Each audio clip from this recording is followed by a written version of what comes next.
ఈ వీడియోలో మనం ఒక టేబుల్లోకి ఏ విధంగా డేటాని స్టోర్ చేయాలి లేదంటే ఇన్సర్ట్ చేయాలి, అట్లనే ఆ టేబుల్లో ఉండే డేటాని ఏ విధంగా సెలెక్ట్ చేయాలి, ఏ విధంగా రీడ్ చేయాలి లేదంటే క్వరీయింగ్ చేయాలి అనేది చూద్దాం.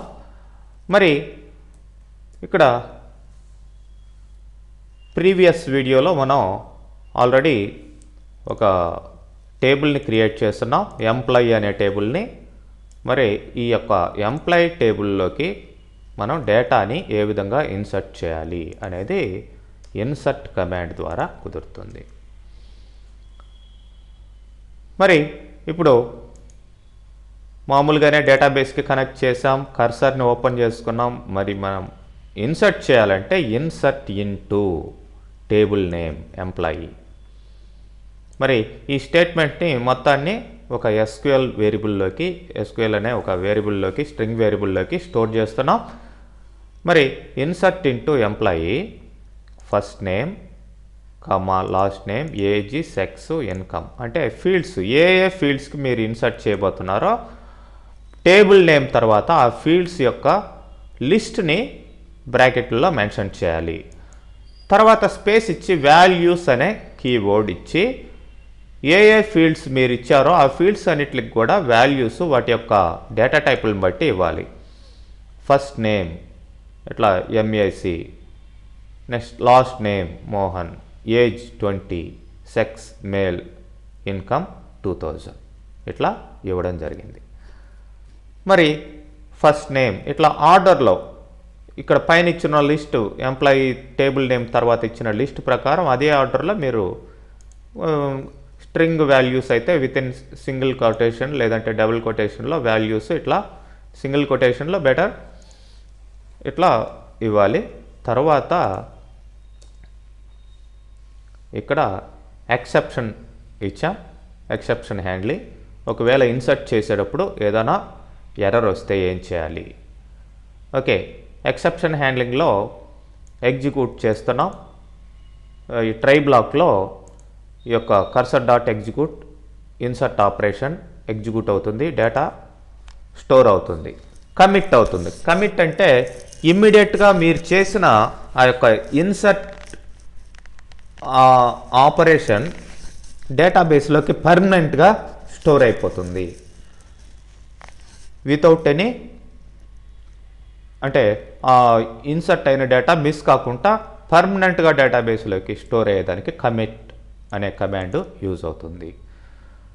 మరి ఒకవేళ ఇక్కడ ఈ ట్రై బ్లాక్లో ఈ రెండు స్టేట్మెంట్స్ వర్క్ అయ్యేటప్పుడు ఏదైనా ప్రాబ్లం వస్తే ఎక్సెప్ట్ db.rollback అన్నాం. ఏ ఎర్రర్ వచ్చినా సరే ఈ ఆపరేషన్స్ జరిగేటప్పుడు రోల్ బ్యాక్ అంటే మీరు చేసిన ఆపరేషన్ క్యాన్సిల్ అవుతుంది అనమాట, అండు అయిపోతుంది. అది రోల్ బ్యాక్ కమాండ్ అండు చేస్తుంది, కమిట్ కమాండ్ పర్మనెంట్ చేస్తుంది మీ యొక్క యాక్షన్స్ని. ఓకే, ఫైనల్గా డేటాబేస్ని క్లోజ్ చేసేసాం. మరి ఎగ్జిక్యూట్ చేసి చూద్దాం.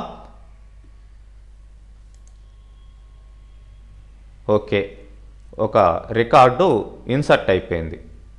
మీరు మెసేజ్ కావాల్సింటే లాస్ట్లో ప్రింట్ ద్వారా మెసేజ్ పెట్టుకోవచ్చు. ఓకే, ఇట్లా ఎన్ని రికార్డ్స్ అయినా సరే మీరు ఇన్సర్ట్ చేసుకోవచ్చు. ఇప్పుడు ఇక్కడికి వెళ్ళి చూద్దాం. మరి షో టేబుల్ అంటే టేబుల్ ఆల్రెడీ ఉంది. మరి రికార్డ్ ఇన్సర్ట్ అయి ఉందా లేదా ఆ టేబుల్లో అనేది మనకు ఎలా తెలుస్తుందంటే సెలెక్ట్ కమాండ్ ద్వారా తెలుస్తుంది. సెలెక్ట్ స్టార్ ఫ్రమ్ ఎంప్లాయీ అంటే ఆ యొక్క డేటా ఇక్కడ స్టోర్ అయ్యింది చూడండి. ఇది ఇవేమో ఫీల్డ్ నేమ్స్, ఇది ఫస్ట్ ఒక్క రికార్డే స్టోర్ చేస్తున్నాం. ఆ ఒక్క రికార్డు 1 రో ఇన్సెట్ అని రావడం జరిగింది. మరి ఇక్కడ సెలెక్ట్ చేయకుండా మన ప్రోగ్రాంలోకి ఏ విధంగా సెలెక్ట్ చేసుకోవాలి అనేది నెక్స్ట్ ఇంకొక ఎగ్జాంపుల్లో మనం చూసినట్లయితే ఆ యొక్క డేటాని మన ప్రోగ్రాంలో ఏ విధంగా పైథాన్లోకి యాక్సెస్ చేసుకోవాలి. మరి ఇదే ఇక్కడ సెలెక్ట్ కమాండ్ మామూలుగా కనెక్ట్ చేసుకున్నాం ఎస్క్యూఎల్ వేరియబుల్లోకి select star from employee where income greater than %1000 అని ఇచ్చా. అంటే %d ఇక్కడ ఆ యొక్క పర్సంటేజ్ ప్లేస్లోకి ఇది వెళ్తుంది, ఈ యొక్క 1000 అనేది వెళ్తుంది. మరి మొత్తానికి select star from employee where income greater than 1000 కంటే ఎక్కువ ఉండాలి. ఆల్రెడీ ఒక రికార్డు ఇచ్చున్నాం, ఆ రికార్డు 2000 ఉంది కాబట్టి ఆ రికార్డు సెలెక్ట్ అవుతుంది అని అర్థం. మరి ఇప్పుడు కర్సర్ ఇదంతా కూడా ట్రై బ్లాక్లో పెట్టాం. ఇక్కడ దాకా ఎక్కడ ఎర్రర్ వచ్చినా సరే error unable to fetch data, ఆ డేటాని తీసుకురాలేకపోయింది అని ఎర్రర్ వస్తుంది. మరి ట్రై బ్లాక్లో కర్సర్ డాట్ ఎగ్జిక్యూట్ ఎస్క్యూఎల్ అంటే ఆ డేటాని తీసుకొస్తుంది. మరి cursor is the collection of data what the execute command executed. మరి ఆ యొక్క డేటా మొత్తం ఈ యొక్క కర్సర్లో ఉంటుంది. మరి రిజల్ట్ ఈక్వల్ టు ఆ యొక్క డేటాని మొత్తాన్ని రిజల్ట్స్ అనే ఇంకొక వేరియబుల్లో తీసుకున్నాం. మరి కర్సర్ డాట్ ఫెచ్ ఆల్ ఇది ఏదైతే తీసుకొచ్చిందో, ఏ రికార్డ్స్ అయితే తీసుకొచ్చిందో ఆ రికార్డ్స్ అన్నిటిని ఈ యొక్క రిజల్ట్ అనే వేరియబుల్లో స్టోర్ చేసాం. మరి for row in results okay F name, L name, age ఇట్లా వేరియబుల్స్ తీసుకొని local variables row of 0, row of 1, రో ఆఫ్ 2, రో ఆఫ్ 3, రో ఆఫ్ 4 అంటే first field, second field, third field, fourth field, fifth field మనం ఎన్ని ఫీల్డ్స్ అయితే ఇచ్చామో అంటే ఫస్ట్ నేమ్, సెకండ్ నేమ్ ఇట్లా ఏజీ, సెక్స్, ఇన్కమ్ మొత్తానికి 5 ఫీల్డ్స్ 0 నుంచి స్టార్ట్ అవుతుంది. సో ఈ యొక్క డేటాని మొత్తం లోకల్ వేరియబుల్స్లో తీసుకున్నాం. లోకల్ వేరియబుల్స్లో తీసుకోకపోయినా సరే ఇక్కడ డైరెక్ట్గా ప్రింట్ చేసేటప్పుడు మీరు రో ఆఫ్ 0 ఎఫ్ నేమ్ బదులు రో ఆఫ్ 1 ఇట్లా డైరెక్ట్గా ఇచ్చేయచ్చు.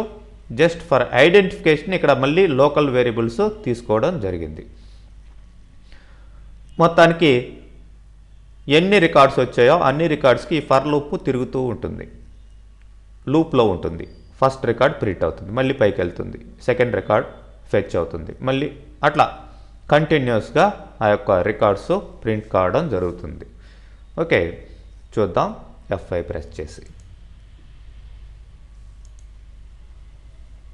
చూడండి ఎఫ్ నేమ్, ఎల్ నేమ్ ఇట్లా లోకల్ వేరియబుల్స్లోకి తీసుకున్నాం.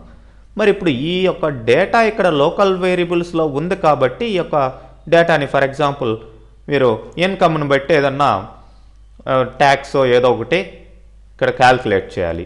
ఆ యొక్క ఇన్కమ్ అనే దాంట్లో ఇన్కమ్ ఉంది, మరి ట్యాక్స్ అనే ఇంకొక వేరియబుల్ తీసుకొని మీరు ఇక్కడ లోకల్గా ప్రోగ్రామ్ రాసి ఆ యొక్క ట్యాక్స్ క్యాల్కులేషన్ ఎంత అనేది ఇక్కడ మీరు పైథాన్ ప్రోగ్రామ్ ద్వారా క్యాల్కులేట్ చేయడం జరుగుతుంది. అది MySQLలో డైరెక్ట్గా చేయడం కాస్త ఇబ్బందికరం అనమాట. అక్కడ కూడా ప్రోగ్రామింగ్ ఉంటుంది, బట్ ఇక్కడ పర్టికులర్గా ప్రోగ్రామింగ్ లాంగ్వేజ్లో మీరు చేయడం అనేది చాలా కంఫర్టబుల్గా ఉంటుంది. ఇట్లా ఆ యొక్క డేటాని రిట్రైవ్ చేసుకొని ఇక్కడ జస్ట్ ప్రింట్ చేశారు. మళ్ళీ క్యాల్కులేషన్స్ ఇంకా రకరకాల ఆపరేషన్స్ ఏ విధంగా చేసుకోవచ్చు అనేది ఇక్కడ పైథాన్ లేదంటే అదర్ లాంగ్వేజెస్లో మీరు చేయడం జరుగుతుంది.